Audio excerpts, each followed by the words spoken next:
for Teach Like This, and this is one of my favorite strategies, the jigsaw. The jigsaw strategy has been around for a long time, and it was initially started in order to ease racial tension in ethnically diverse classrooms. In a jigsaw activity, each person's role is vital in order for the success of the group. The end product of a jigsaw activity has each student teaching the rest of their group about their one unique specific task that they learned about. The other members of the group need to pay very close attention to this report, otherwise they won't do well on the test that's about to follow. Their only chance to get the information is to listen to their group member. In order to ensure that that report is accurate, another step is built in before the presentation. Let's take a look at my imaginary classroom.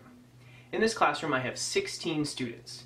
I've divided them up into 4 groups. Each group is given their own independent article to read. After each individual student reads the article, they confer with their group about key points and key pieces of information that they need to pass on. Once they've identified their key points, they take time to make talking points and small presentations in which they're going to bring with them to their expert groups. Students move around the room to form expert groups. As you can see, each group has at least one member of every home group. Students then share their information one at a time with each member of their expert group. In the expert groups, students are taking notes and paying very close attention to the presentation, as this is their only chance to get the information that's being presented. Finally, after everybody has presented, students move back into their home groups. In their home groups, they compare information that they got from each of their expert groups. Students missing piece of information have a final opportunity in order to add that information into their notes. The jigsaw method is extremely efficient at learning a variety of new information. It also requires individual accountability and taking ownership of your learning. Group members must work as a team to accomplish a common goal. Cooperation is embedded in the design of this strategy. In order to do a jigsaw activity in your classroom, follow these simple steps. First, divide the class in groups of 4 to 6 students. Be sure to make these groups heterogeneous, meaning it should be as diverse as possible. Don't stick friends with friends or people that have the same racial background or socioeconomic background together. Assign each student to only learn one segment. Make sure they don't have direct access to any other information besides their own segment. Give students time to read over their segment at least twice. There's no need for memorization, but they should be familiar with it.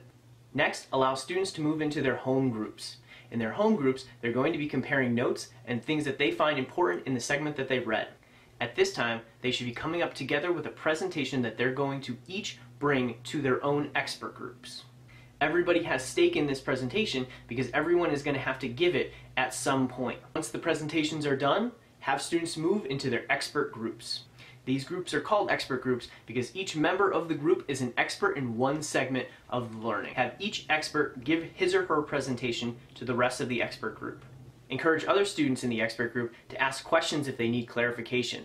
Float from group to group to see how the interaction is going. If one group's having trouble because of a disruptive student, or if a presentation is pretty weak, then you can provide the appropriate intervention.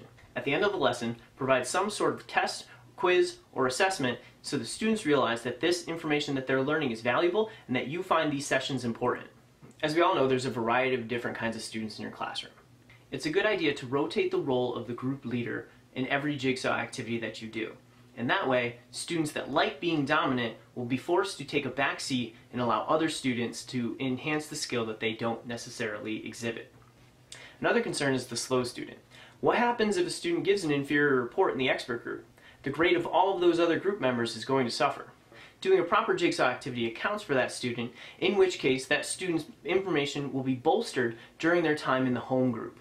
Another possible solution to assist that slow learner, if your student groups don't divide up evenly and you have an extra student, pair up that extra student with a slow learner. Then, meet with them both individually and tell them that they are going to be responsible for the information, but they're going to work in tandem. The slow learner will be presenting most of the information, and the other student that's matched up with them will be adding additional information afterwards. On the opposite end of the spectrum, you have those bright learners. This strategy is tailor-made to have those students add more responsibility and become a teacher for the rest of their classmates. This challenge provides motivation for them to do their best work. Additionally, the average and slow learners really benefit from that peer-to-peer interaction. As a recap, the jigsaw activity provides a positive collaborative work environment in your classroom. Students need to rely on each other in order to achieve success. Also, it provides structure to collaboration so that this time isn't wasted. That's all for this video. If you want additional information, connect with me on Twitter, on email, or by commenting down below. Also, click subscribe in order to get weekly teaching strategies in your newsfeed. I'm Alex, and that's Teach Like This.